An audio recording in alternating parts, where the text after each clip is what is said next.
ప్రపంచమంతా ఇప్పుడు భారత్ వైపు చూస్తుంది. దానికి అనేక కారణాలు. గతానికి, ప్రస్తుతానికి ఉన్నటువంటి పరిణామాల నేపథ్యంలో అనేక ఆర్థికపరమైనటువంటి అంశాల మీద గూడా ప్రపంచవ్యాప్తంగా చర్చ జరుగుతుంది. భారత్ అన్ని రంగాల్లో గూడా మేక్ ఇన్ ఇండియా అన్నటువంటి కాన్సెప్ట్ తీసుకొచ్చిన తర్వాత కూడా అనేక రంగాల్లో దూసుకెళ్తున్నటువంటి ప్రస్తుత తరుణంలో భారత్ యొక్క ఆర్థిక స్థితిగతులు ఎలా ఉన్నాయి, ప్రపంచీకరణ నేపథ్యంలో ప్రపంచంతో పోటీ పడుతున్నటువంటి ఈ సందర్భాల్లో భారత్ ప్రపంచంలో ఎలాంటి ముద్ర వేస్తుంది, దీనిపై చర్చించడానికి భారత ఆర్థిక రంగ నిపుణులు IA and AS retired employee, దీనికి సంబంధించి ఆర్థిక పరమైనటువంటి అంశాల మీద కూడా మాట్లాడడానికి ప్రస్తుతానికి సాయి ప్రసాద్ గారు మనతో ఉన్నారు. వారు రిటైర్డ్ ఆఫీసర్గా భారత ఆర్థిక పరమైనటువంటి అనేక అంశాల మీద కూడా వారికి అనేక అవగాహన ఉంది. ఇప్పటికే ఎన్నో సెమినార్లు కూడా కొన్ని ఇచ్చినటువంటి నేపథ్యంలో ప్రతిదీ కూడా మనం తెలుసుకునేటువంటి ప్రయత్నం చేద్దాం. ప్రతి ఒక్కరికి కూడా ఒక క్యూరియాసిటీ, భారత ప్రపంచ చిత్రపటంలో భారత్ ఏ స్థాయిలో ఉంది ఆర్థిక పరమైనటువంటి విషయంలో అన్నటువంటి విషయాల్ని కనుక ఒక్కసారి పరిశీలిస్తే వారు ఏం చెప్తారు, ఎందుకంటే చాలా దగ్గర నుండి కూడా భారత ఆర్థిక పరమైనటువంటి విధానాల మీద కూడా అనేక అంశాల మీద వారికి ఒక అవగాహన ఉన్నటువంటి నేపథ్యంలో సార్తో మనం మాట్లాడదాం. ఒక్కొక్కసారి ప్రస్తుతానికి కొన్ని క్యూరియాసిటీ అంశాల మీద మనం మాట్లాడుకునే ప్రయత్నం చేద్దాం. నమస్తే సాయి ప్రసాద్ గారు. సార్, ఇప్పటివరకు ఇక్కడ ప్రపంచం కూడా మనల్ని గమనిస్తుంది. మనల్ని మనం అనలైజ్ చేసుకోవడమే కాకుండా ప్రపంచం కూడా ఈరోజు చూస్తున్నటువంటి నేపథ్యంలో రీసెంట్గా కూడా ఇప్పుడు అమెరికా, భారత్ మధ్య కొన్ని ఒప్పందాల నడుమ అనేక చర్చలు జరుగుతున్నాయి. ఇప్పుడు వీసాల క్రమబద్ధీకరణ కావచ్చు, అలాగే ఈ GST 50% విధించడం మీద ఎట్లా చూస్తున్నారు? అసలు GST 50% ఇక్కడ ఎగుమతుల మీద విధించడాన్ని ఎట్లా చూస్తున్నారు? ఎట్లాంటి పరిణామాలు భారత్లో ఉండబోతున్నాయి సార్? ఈ యుఎస్ ట్రంప్ గారు విధించినటువంటి టారిఫ్ని రెసిప్రోకల్ టారిఫ్స్ అని అంటారండి. ఈ రెసిప్రోకల్ టారిఫ్స్ని 50%కి పెంచారు. దీనికి కారణం ఏంటనంటే భారతదేశము యుఎస్కి చేసేటువంటి ఎగుమతులు చాలా ఎక్కువగా ఉంటున్నాయి. అమెరికా నుంచి భారతదేశానికి దిగుమతి చేసుకునేటువంటి వస్తువుల విలువ తక్కువగా ఉంటుంది. దానివల్ల అమెరికాకి భారతదేశానికి మధ్యలో దానికి వాణిజ్య మిగులు అంటారు, ట్రేడ్ సర్ప్లస్ అన్నది గత అనేక సంవత్సరాలుగా కొనసాగుతూ వస్తుంది. ఇది ఈ ట్రేడ్ సర్ప్లస్ ఒక ఎత్తు అయితే, చైనా తోటి గత 10 ఏళ్లుగా మనకి ఈ ట్రేడ్ పార్ట్నర్ అన్నది చైనా బాగా ఎదిగింది. చైనా నుంచి మనం దిగుమతి చేసుకునేటువంటి వస్తువుల విలువ అమెరికా నుంచి దిగుమతి చేసుకునేటువంటి వస్తువుల విలువ కంటే ఎక్కువగా ఉంటున్నది. అయితే చైనాకి మనం చేసేటువంటి ఎగుమతులు చాలా తక్కువగా ఉంటున్నాయి. అక్కడేమో ట్రేడ్ డెఫిసిట్ ఉన్నది, ఇక్కడేమో ట్రేడ్ సర్ప్లస్ ఉన్నది. సో దీనివల్ల ఈ అమెరికా ఏమనుకుంటున్నదంటే ఈ ట్రేడ్ సర్ప్లస్ని అట్లీస్ట్ న్యూట్రలైజ్ చేయాలి అనేటువంటి భావనతోటి వాళ్ళు రెసిప్రోకల్ టారిఫ్లు అన్నవి వేయాలని అనుకుంటున్నారు. రెసిప్రోకల్ టారిఫ్స్ అని అంటే మేము కూడా మీ దేశంలో మా వస్తువులు అమ్ముకోవడానికి మాకు అవకాశం కల్పించండి. అవకాశం కల్పించని పక్షంలో మీరు మా దగ్గరికి ఎక్స్పోర్ట్ చేసేటువంటి ఎగుమతుల మీద మేము ఎక్కువ సుంకాలు విధిస్తాము అని చెప్తున్నారు. వాళ్ళు అడుగుతున్నటువంటి వస్తువులని భారతదేశంలో గినక మనము అలౌ చేసినట్టయితే భారతదేశంలో ముఖ్యంగా వ్యవసాయ రంగం బాగా దెబ్బతినేటువంటి అవకాశం ఉన్నది. అమెరికా వాళ్ళు చేసేటువంటి వ్యవసాయ ఉత్పత్తులు అమెరికన్ ప్రజల అవసరాలకి 3 రెట్లు ఎక్కువగా ఉత్పత్తి చేస్తుంది. అంటే ఉదాహరణకి అమెరికన్ ప్రజలకి గినక 100 రూపాయల వస్తువులు అవసరమైతే వీళ్ళు 300 రూపాయల వస్తువులు ఉత్పత్తి చేస్తారు. మిగిలినవి వాళ్ళు ఏం చేయాలి, వాళ్ళని ఎక్స్పోర్ట్ చేయాలి. ముఖ్యంగా సోయాబీను, కాను ఇవి వాళ్ళు ఎక్స్పోర్ట్ చేయాల్సినటువంటి పరిస్థితులు ఉంది. గతంలో ఈ సోయాబీను, కాను ఇవన్నీ కూడా చైనాకి వాళ్ళు ఎక్స్పోర్ట్ చేసేవాళ్ళు. చైనాకి ఎక్స్పోర్ట్ చేసే సందర్భంలో వాళ్ళకి ప్రాబ్లమ్స్ రాలేదు. గత కొన్ని కాలం ఈ ట్రంప్ వచ్చిన తర్వాత చైనా క్రిటికల్ టెక్నాలజీస్ మీద ఆయన రెస్ట్రిక్షన్స్ పెట్టాడు. సో ఎప్పుడైతే చైనా మీద రెస్ట్రిక్షన్స్ పెట్టాడో చైనా వాళ్ళు ఏం చేశారని అంటే భారతదేశం నుంచి అమెరికా నుంచి దిగుమతి చేసుకునేటువంటి సోయాబీన్ని ఆపేసి వాళ్ళు బ్రెజిల్ నుంచి, అర్జెంటీనా నుంచి ఆ సోయాబీన్ కొనటం మొదలుపెట్టారు. ఇప్పుడు ఆ మిగిలిన సోయాబీన్ని వాళ్ళు అమ్మాలి. ఎక్కడ అమ్మాలి అంటే అంత పెద్ద దేశం ప్రపంచంలో ఇంకా వేరే దేశం లేదు. ఇంత జనాభా ఉండి ఇంత డిమాండ్ ఉన్నటువంటి మార్కెట్ ఇంకా ప్రపంచంలో ఇంకొకటి లేదు, ఒక భారతదేశం ఒక్కటే ఉన్నది. ఈ భారతదేశంలో యాక్సెస్ కావాలి అని అడుగుతున్నారు. భారతదేశంలో గనుక మనం యాక్సెస్ ఇచ్చినట్టయితే మన రైతులు ఇంటర్నేషనల్ ప్రైజెస్ తోటి తట్టుకోలేరు. మనకి ఉదాహరణకి మొక్కజొన్న మన ఎంఎస్పి రేటు కంటే ఇంటర్నేషనల్ రేటు 25% తక్కువ. మనం ఎంఎస్పి రైతు ఏదైతే ప్రభుత్వం ఫిక్స్ చేసినటువంటి ఎంఎస్పి ప్రైజ్ ఏదైతే ఉంటుందో దానికంటే అంతర్జాతీయ ప్రైజు ఇక దాదాపు 25% నుంచి 30% తక్కువ. సోయాబీను 30 నుంచి 35% తక్కువ. సో ఇంత తక్కువ ధరకి గనక మనం తీసుకొచ్చుకుంటే మన రైతులు అవుట్ అయిపోతారు. కాబట్టి ప్రభుత్వము వాటిని యాక్సెస్ ఇవ్వట్లేదు కాబట్టి మా వస్తువులను అమ్ముకోవడానికి నువ్వు నాకు యాక్సెస్ ఇవ్వలేదు కాబట్టి నీ వస్తువుల మీద మేము 50% వేస్తాము అని అంటున్నారు. ఇది ఒక రకంగా అమెరికన్ ప్రజల మీద వారు వేస్తున్నటువంటి భారంగా భావించాలి. ఎందుకనంటే మనము ఎగుమతి చేసేటువంటి అమెరికాకి మనం ఎగుమతి చేసే వాటిల్లో ప్రధానమైనటువంటి ఎగుమతులు ఒకటి పెట్రోలియం ప్రోడక్ట్స్. మనం పెట్రోలియంని క్రూడ్ని కూడా వాళ్ళ దగ్గర నుంచి దిగుమతి చేసుకుంటాము. దాన్ని రిఫైన్ చేసి పెట్రోలియం ప్రోడక్ట్స్ కింద మార్చి కొంత ఎగుమతి చేస్తాం. అది ఫస్ట్ ప్రోడక్ట్ అనమాట. 2 మనము ఔషధాలు బల్క్ డ్రగ్స్ వాళ్ళకి పంపిస్తాం. ఈ బల్క్ డ్రగ్ని కనుక మన మీద సుంకాలు వేస్తే ఈ బల్క్ డ్రగ్స్ ప్రభావం వాళ్ళ పౌరుల మీద పడుతుంది. కాబట్టి ఒక రకంగా చూసుకున్నట్టయితే మనతో పాటు మనకి ఇది ట్రేడ్కి సంబంధించినటువంటి మన వ్యాపారాన్ని దెబ్బతీసే ప్రయత్నంలాగా పైకి కనిపించినప్పటికీ మీరు లోతుగా అధ్యయనం చేసినట్టయితే ఇది ఒక రకంగా అమెరికన్ ప్రజల మీద పడుతున్నటువంటి భారంగానే చూడాల్సి వస్తుంది. అయితే భారత ప్రభుత్వం మాత్రం గట్టిగా రైతుల పక్షాన నిలిచి రైతుల ప్రయోజనాలను కాపాడటానికి, ఇక్కడ ఉన్నటువంటి చిన్న ఉత్పత్తిదారుల ప్రయోజనాలను కాపాడటానికి ఆ మార్కెట్లన్నీ అలౌ చేయకుండా వాటికి నాన్ ట్రేడ్ బ్యారియర్స్ ఏవైతే ఉన్నాయో వాటిని అలాగే కొనసాగిస్తూ ఉన్నది. ఇది ఒక ఛాలెంజ్ కింద మనం ఈ ప్రతి ట్రేడ్లో కూడా కొన్ని ఛాలెంజెస్ ఉంటాయి. ఇది ఒక పరీక్షా సమయం. ఈ సమయంలో నుంచి కూడా మనం అతి త్వరలో మళ్ళీ విజయం సాధించగలుగుతాం. ఇప్పుడు ఎందుకంటే భారతదేశం లాంటి ఇంత పెద్ద మార్కెట్ని ప్రపంచంలో ఏ ఒక్క దేశం కూడా వదులుకునే పరిస్థితి లేదు. అందుకని ఈ మార్కెట్ని వాళ్ళు ఎలాగో ఉంచుకుంటారు. మనకి ప్రస్తుతం కొంచెం ఇబ్బందికరంగా ఉన్నా కానీ రాబోయే రోజుల్లో ఈ ఇబ్బందులన్నీ సమసిపోతాయని నేను భావిస్తున్నాను. సార్, ఇప్పుడు వీసా అంశాల మీద కూడా వీసా క్రమబద్ధీకరణ అంశాలు కూడా చాలా తెరపైకి వస్తున్నటువంటి నేపథ్యంలో అనేక మంది కొంత ఇబ్బందులు పడుతున్నారు. దీనికి సంబంధించి అమెరికా ఎట్లాంటి ఆంక్షలు ఇక్కడ విధిస్తుంది, ఇప్పుడు ఎట్లాంటి కొన్ని సడలించేటువంటి అవకాశం ఉంటుంది? ఇప్పుడు ఏ దేశమైనా సరే వాళ్ళ దేశంలో ఉన్న పౌరులకి ఉపాధి అవకాశాలు కల్పించాలి. ఆ తర్వాతనే విదేశాల నుంచి వచ్చేటువంటి వలసదారులకి అవకాశాలు ఉండాలని కోరుకోవటంలో తప్పు లేదు. కాబట్టి మన దగ్గర నుంచి అక్కడ ఈ వీసా రెస్ట్రిక్షన్స్ ప్రస్తుతానికి పెద్దగా ప్రభావం చూపకపోవచ్చు. ఎందుకనంటే మన దగ్గర నుంచి వెళ్ళే వాళ్ళలో ఎక్కువ భాగం స్కిల్డ్ లేబరే ఉంటారు. మన స్కిల్ సెట్కి మన దగ్గర ఉన్నటువంటి స్కిల్ సెట్కి ఈ స్కిల్ సెట్ ఇదే ఈ ధరకి ఎంప్లాయ్ ఇంత చక్కగా సర్వీస్ ఇచ్చేటువంటి వాళ్ళకి ఆల్టర్నేటివ్స్ దొరికేటువంటి అవకాశం ఉండదు. కాబట్టి దీని ప్రభావం గొప్పగా ఉండదు. ప్రస్తుతానికి కొంచెం అట్లా ఉంటుంది. కానీ ఈ స్కిల్ ఉన్నవాడికి, తెలివి ఉన్నవాడికి, నైపుణ్యం వాడిని వదులుకునేటువంటి పరిస్థితి లేదు. నైపుణ్యము, తెలివి, పని చేసేటువంటి మనస్తత్వం, నిబద్ధత, ఈ 4 ప్రధానమైనటువంటి క్వాలిటీస్ భారతీయుల్లో ఉన్నాయి. వీళ్ళు అక్కడికి వెళ్ళి ఉంటారు కాబట్టి వాళ్ళకి ప్రస్తుతం కొంచెం మీకు ఈ వీసాల వల్ల ఏదో ఇబ్బందులు అనిపించినా కానీ తప్పకుండా భారతదేశాన్ని వాళ్ళు ఈ నిబంధనలతో కట్టడి చేయలేరని నేను భావిస్తాను. సార్, ఇప్పుడు ఎట్లాగో మీరు ఈ భారత ఆర్థిక పరమైనటువంటి విధానాల మీద మీకు ఒక అవగాహన ఉంది కాబట్టి ఇప్పుడు జిఎస్టీ క్రమబద్ధీకరణ అయితే జరిగింది సార్. కొన్ని విలాస వస్తువుల మీద ఎక్కువగా సుంకాన్ని విధించడము, కొన్ని ప్రజలకు అందుబాటులో ఉన్నటువంటి మీద తక్కువ సుంకాలు విధించడము, మొత్తానికి ఒక సమన్వయం చేసేటువంటి విధంగా ఉందని చెప్పి బీజేపీ ఎన్డీఏ ప్రభుత్వం చెప్తుంది. ఆ తర్వాత కొంతమంది మాత్రం దీన్ని వ్యతిరేకించున్నటువంటి సందర్భాలు కూడా కొన్ని సరే.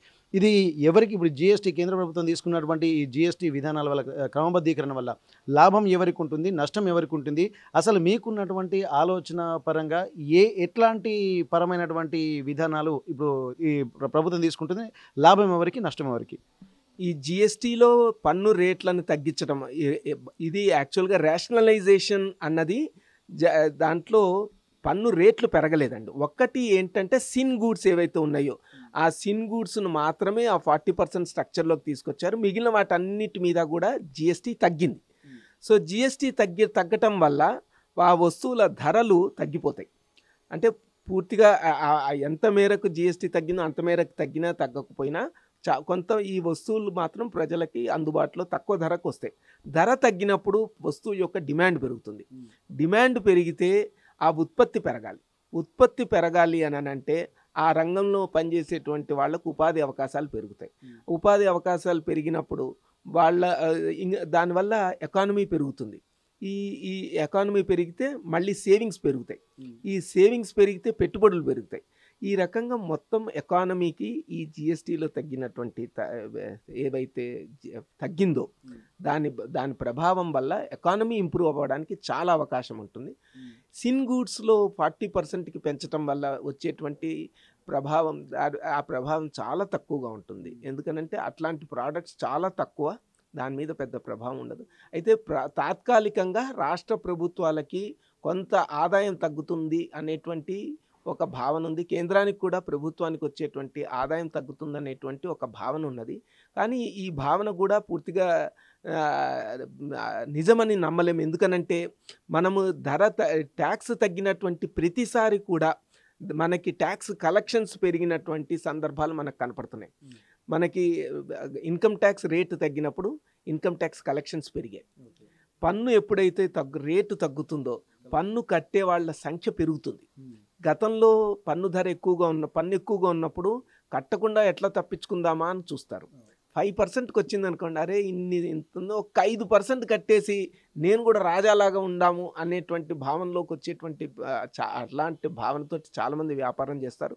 ప్లస్ రెండవది కూడా ఇప్పుడు ఈ జిఎస్టీల టెక్నాలజీని బాగా వాడి దాంట్లో ఏదైతే ఆటో పాపులేషన్ మ్యాచింగ్ కాన్సెప్ట్స్ ఇవన్నీ ఉన్నాయో వాటిని కూడా కంప్లైన్స్ లెవెల్స్ని పెంచేటువంటి ప్రయత్నం చేస్తున్నారు. కాబట్టి ఆ ప్రభుత్వాలకి వీళ్ళు ఊహిస్తున్నట్టుగా ఆదాయం అంతగా తగ్గిపోదని నేను అనుకుంటున్నాను. ఓకే, అంటే ఇప్పుడు మీరు చెప్తున్నట్టు ఇక సిన్ గూడ్స్ మీద ఎక్కువ సుంకాలు విధించడం, అలాగే నార్మల్గా ఉండేటువంటి వాళ్ళ మీద తక్కువ సుంకాలు విధించడం, తక్కువ సుంకాలు విధించిన సమయంలో పన్నుల కలెక్షన్ ఎక్కువగా జరుగుతుందని చెప్తున్నారు కదా.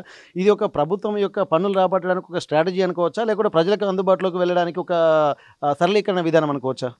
ఇది 2 రకాలుగా అండి. ఇది ముఖ్యంగా ప్రజలకి, ఎందుకనంటే మనం ఇప్పుడు 4th లార్జెస్ట్ ఎకానమీ అయ్యాము.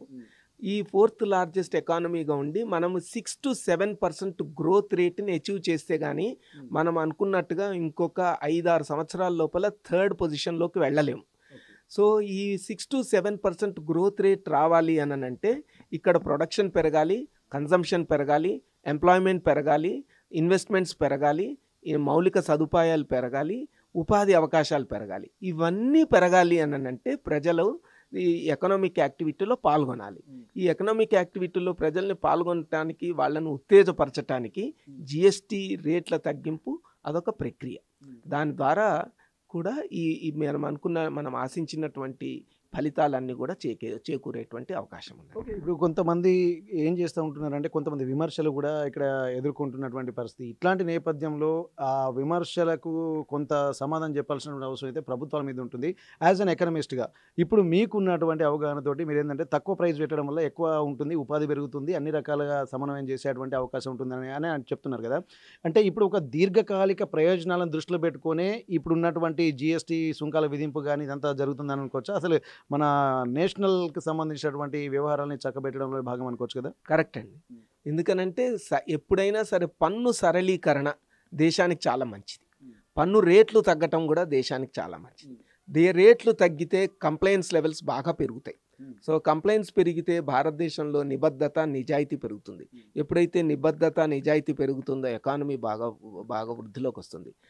మన సమాజంలో మీరు ఎప్పుడైనా చూడండి, నిబద్ధత, నిజాయితీ ఉన్నటువంటి సమాజాలు ఆర్థికంగా గట్టిగా పరిపుష్టంగా ఉంటాయి. గతంలో కూడా భారతదేశం అందుకే మనం నెంబర్ 1 పొజిషన్లో ఉండేవాళ్ళమి. మనం మధ్యలో కొంత నిజాయితీ మధ్యలో తగ్గినట్టు భావిస్తున్నాం.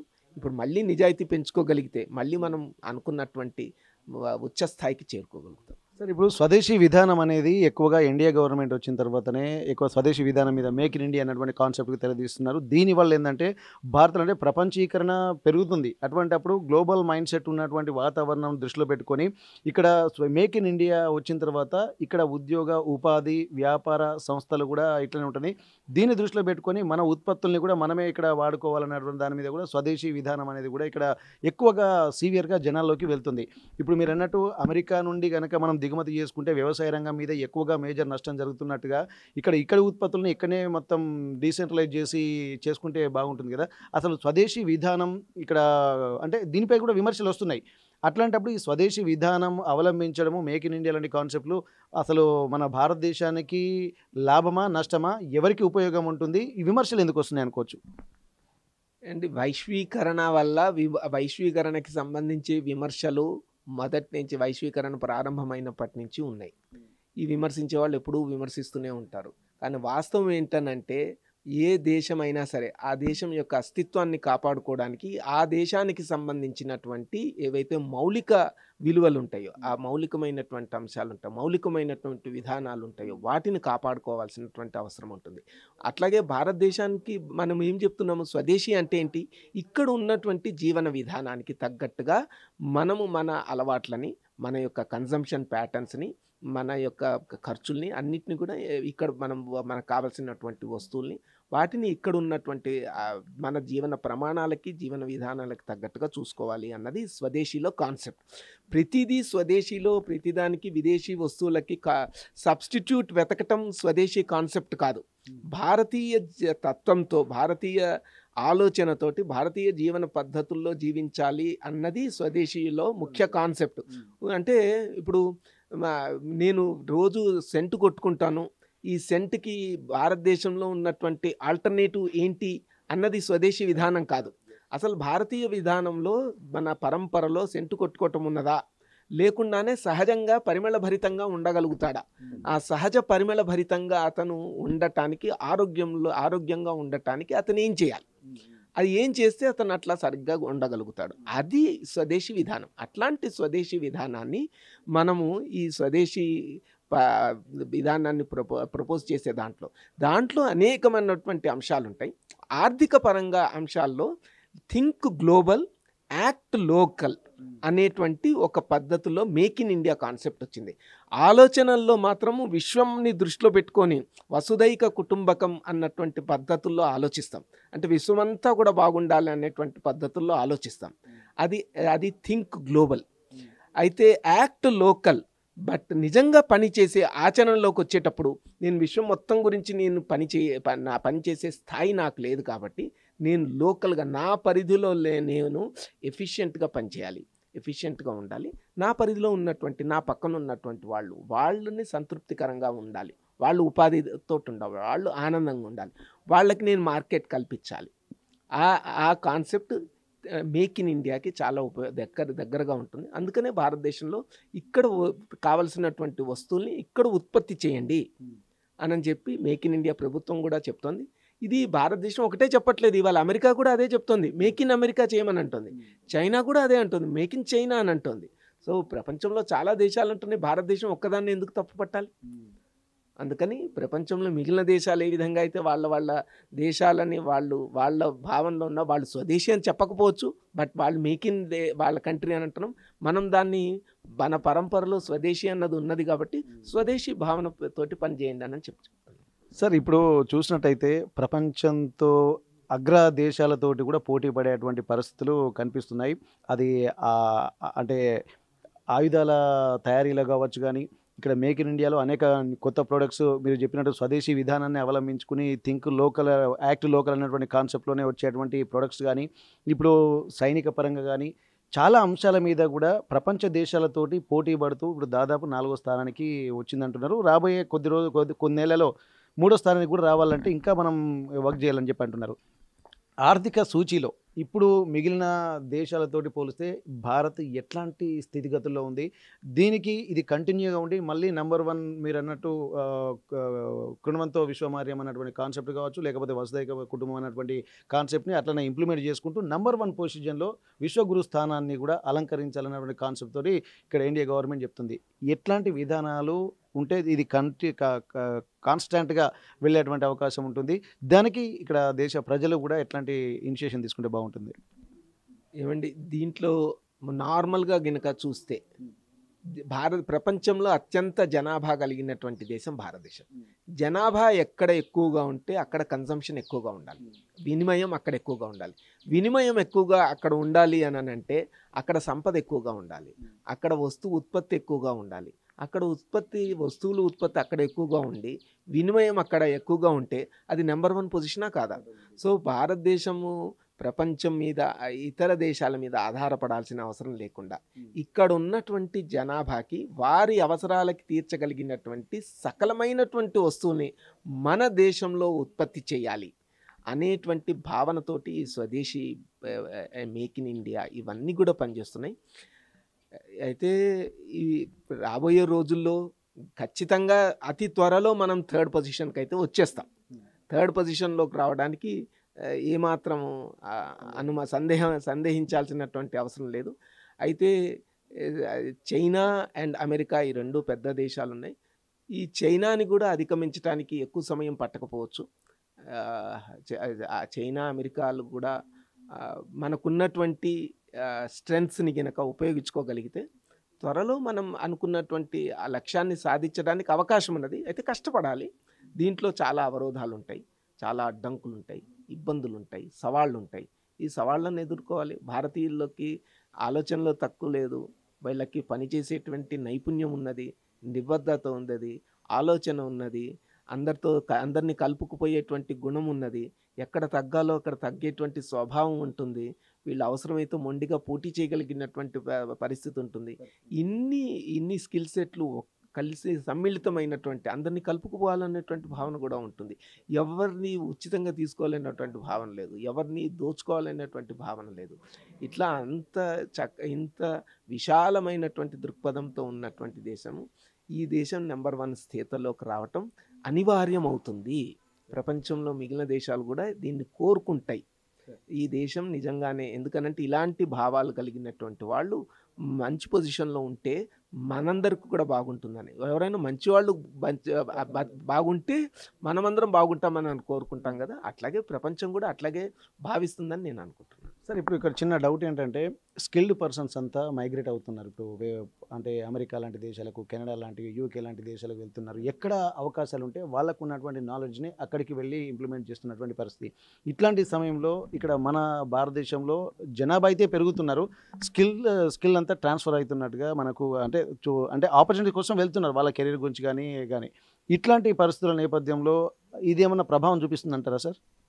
అట్లాంటి ప్రభావం చూపించేటువంటి అవకాశం లేదండి. ఎందుకనంటే మన దగ్గర ఉన్నటువంటి స్కిల్ సెట్, మనం విశ్వం మొత్తాన్ని సర్వ్ చేసేంత కెపాసిటీ ఉన్నటువంటి స్కిల్ సెట్ మనం డెవలప్ చేస్తున్నాం అని అంటే, ఇప్పుడు మనం స్కిల్ సెట్ డెవలప్ చేసి మన దగ్గర తయారవుతున్నటువంటి ఇంజనీర్లు, మన దగ్గర తయారవుతున్నటువంటి అంతమంది డాక్టర్లు, ప్రపంచంలో మీరు ఏ దేశంలో తయారవుతారు?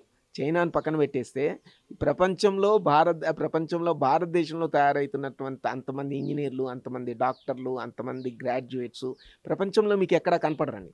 ఇంత స్కిల్ సెట్లు ఉన్న వాళ్ళల్లో కొంతమంది విదేశాలకు వెళ్ళటం వల్ల భారతదేశానికి పెద్ద నష్టం లేదు. వాళ్ళందరూ అక్కడ మీకు అసెట్స్గా మారుతారు, వాళ్ళందరూ భారతదేశానికి ఏజెంట్స్గా పనిచేస్తారు. వాళ్ళు ఎక్కడున్నా కానీ వాళ్ళ మనసులో భారతీయ మానసికత ఉంటుంది. వాళ్ళు భారతదేశానికి ప్రతి వాళ్ళు కూడా ఒక దూతలాగా పనిచేస్తారు. సో అందుకని మీరు వీళ్ళని విదేశాలకు వెళ్తున్నటువంటి వాళ్ళని తప్పుగా చూసే బదులు భారతదేశం నుంచి భారతదేశ దూతలుగా వాళ్ళు అక్కడికి వెళ్ళి పనిచేసి భారతదేశాన్ని చేస్తున్నారు. ఇవాళ భారతదేశం నుంచి ఇవాళ ప్రపంచంలో పనిచేస్తున్నటువంటి వాళ్ళందరూ పనిచేసేటువంటి రెమిటెన్స్ తోటి $100 బిలియన్ వర్త్ ఆఫ్ గూడ్స్ని మనం చైనా నుంచి ఇంపోర్ట్ చేయగలుగుతున్నాం. లేకపోతే అసలు చైనా నుంచి $100 బిలియన్ ఇంపోర్ట్ చేసుకోవడానికి మనకు స్థాయి ఎక్కడిది? మనము $3 బిలియన్ వాళ్ళకి ఎక్స్పోర్ట్ చేస్తున్నాము, $3-4 బిలియన్. మనం $103 బిలియన్ వస్తువులు దిగుమతి చేసుకుంటాం. ఎక్కడి నుంచి వస్తే బ్యాలెన్స్? ఇట్లా భారతదేశం నుంచి విదేశాలకు వెళ్ళి అక్కడ పనిచేస్తున్నటువంటి వాళ్ళు రెమిట్ చేసినటువంటి ఆ డబ్బులు, వాళ్ళు కష్టపడి భారతదేశాన్ని పంపించినటువంటి డబ్బులు, ఆ డబ్బుతోటి ఇవాళ మనం చైనా నుంచి అక్కడి నుంచి వస్తువులను దిగుమతి చేసుకోగలుగుతున్నాం. అందుకని ఇక్కడి నుంచి విదేశాలకు తరలిపోయిన వాళ్ళందరూ కూడా భారతదేశంలోకి అన్యాయం చేస్తున్నారని భావించద్దు. వాళ్ళందరూ కూడా భారతదేశానికి దూతలుగా పనిచేస్తున్నారు, భారతదేశానికి అవసరమైనటువంటి ఫారెన్ ఎక్స్చేంజ్ కల్పిస్తున్నారు, భారతదేశానికి కావాల్సినటువంటి సపోర్ట్ ఇస్తున్నారు. అవసరమైతే వాళ్ళ దేశాల్లో వాళ్ళు లాబింగ్ చేసేటువంటి పరిస్థితుల్లోకి వస్తున్నారు, వాళ్ళు ఎక్కడుంటే అక్కడ. అందుకని వాళ్ళు ఎక్కడున్నా సరే ఇండియా ఫస్ట్ అనేటువంటి భావనతో పనిచేస్తున్నారు. అలాంటి వాళ్ళని మనం తప్పు పట్టాల్సినటువంటి అవసరం లేదు. Thank you sir. అనేక అంశాల మీద కూడా, ఎందుకంటే చాలా వరకు చిన్న చిన్న అంశాలే కాకపోతే దేశవ్యాప్తంగా కానీ ప్రపంచవ్యాప్తంగా అనేక అంశాల మీద ప్రభావం చూపెట్టేటువంటి అవకాశం ఉంటుంది. ఇది చాలా వరకు కూడా ప్రజలకు కూడా కొంత అవగాహన కల్పించాల్సి ఉంటుంది. ప్రస్తుతానికైతే ఇక్కడ జిఎస్టీ విధానము అంటే సుంకాలు విధించడం మీద కూడా అనేక అంశాల మీద కూడా చెప్పారు. ఎందుకంటే వినిమయం పెరుగుతున్నప్పుడు అలాగే ఉత్పత్తి కూడా పెరగాలి. ఇది ఒక స్ట్రాటజికల్గా, ఎందుకంటే చెప్తున్నటువంటి పరిస్థితి, ఈ వినిమయం పెరుగుతున్నప్పుడు ఉత్పత్తి పెరిగితే ఉపాధి అవకాశాలు కూడా పెరుగుతూ ఉంటాయి. ఇక్కడ భారతదేశం అనేది ప్రపంచంలో అత్యధిక జనాభా ఉన్నటువంటి దేశం కాబట్టి అన్ని రకాల అవకాశాలు ఇక్కడే ఉంటాయి. ఇక్కడ ఉన్నటువంటి వాళ్ళు ఎంతోమంది ఇక్కడ మేధావులు కూడా ఇక్కడ తయారై విదేశాలకు వెళ్తున్నారు. దాంతోపాటు ఇక్కడ ఉన్నటువంటి పరిణామాలన్నిటిగా గమనించినట్టయితే ఇక్కడ ప్రపంచీకరణతోటి పోటీ పడుతున్నటువంటి నేపథ్యంలో భారత్ అనేది రేపు రాబోయే రోజుల్లో కూడా ముందు వరుసలో నిలిచేటువంటి అవకాశం ఉంటుంది. ఇప్పుడు జరుగుతున్నటువంటి పరిణామాలన్నీ కూడా భవిష్యత్తులో నంబర్ 1 పొజిషన్ తీసుకెళ్లేటువంటి అవకాశం అయితే కనిపిస్తుంది. ఇక్కడ ప్రస్తుతానికైతే 4వ స్థానంలో ఉన్నటువంటి భారత్ అతి త్వరలో 3వ స్థానానికి కూడా వెళ్ళేటువంటి అవకాశం ఉంటుందంటున్నారు. ముఖ్యంగా ఇక్కడ జిఎస్టీ విధించినటువంటి అంశాల మీద కూడా చాలా సరళంగా చెప్పారు, కానీ చాలా ఇంపార్టెంట్. ఎప్పుడైతే సుంకాల విధింపు అనేది తక్కువగా ఉంటుందో దాని కలెక్షన్స్ కూడా ఎక్కువగా ఉంటుంది, ఎవరిపైనా భారం పడకుండా ఉంటుంది. ఎప్పుడైతే ప్రజలు స్వచ్ఛందంగా కూడా ఇట్లాంటి సుంకాలు కట్టడానికి ముందుకు వస్తూ ఉంటారో, సరళీకరణలు జరగడం వల్ల కూడా అందరూ కూడా ఒక సమాన భావన అనేది కలుగుతుంది. కాబట్టి ఒక కాన్ఫిడెంట్గా ఉండేటువంటి ఒక ఆత్మస్థైర్యాన్ని పెంచే విధంగానే ఇప్పుడు సుంకాలు ఉంటాయి. కాబట్టి వీటన్నిటి మీద కూడా ప్రభుత్వం కీలక అంశాలని కూడా దృష్టిలో పెట్టుకొని ఈ సుంకాలను కలెక్షన్ చేసేటువంటి విధంగా ఉంటుంది. కాబట్టి అన్ని రకాలుగా ఇక్కడ చూస్తున్నారు. ఇక్కడ అమెరికా కూడా, అంటే వివిధ దేశాలు కూడా అదే కోరుకుంటాయి. ఎందుకంటే తమ దేశం బాగుండడం కోసం ఏదైనా చేస్తూ ఉంటుంది. వాళ్ళ దేశ అవసరాల కోసం వాళ్ళు సుంకాలు విధిస్తున్నారు. కాబట్టి మనకు కూడా సెల్ఫ్ కాన్షియస్ అనేది కొంత ఉండాల్సింది. కాబట్టి ఇవన్నిటిని పరిగణలోకి తీసుకొని మేక్ ఇన్ ఇండియా కాన్సెప్ట్ని కూడా ఇంప్లిమెంట్ చేయగలిగి ఇంప్లిమెంట్ చేస్తే చాలా అద్భుతంగా ఉందంటున్నారు. ఇక్కడ స్వదేశీ విధానానికి కూడా ఒక అద్భుతమైనటువంటి నిర్వచనం చెప్పారు. థింక్ గ్లోబల్ అలాగే యాక్ట్ లోకల్ అన్నటువంటి కాన్సెప్ట్ను ఇక్కడ చాలా సరళంగా వివరించారు. ఎందుకంటే ప్రపంచీకరణ విధంగా మనం ఆలోచనలు మనకు అలాగే ఉండాలి, కానీ లోకల్గా ఉన్నటువంటి విధానాలని అవలంబించి ఇక్కడ ఉన్నటువంటి పరిస్థితులకు అనుగుణంగా మనం మసులుకోవాలి. వస్తు వినిమయం కానీ అలాగే మేక్ ఇన్ ఇండియా కాన్సెప్ట్కి సంబంధించినటువంటివి కూడా ఇక్కడ మనం తయారు చేయాల్సినటువంటి అవసరం ఉంటుంది.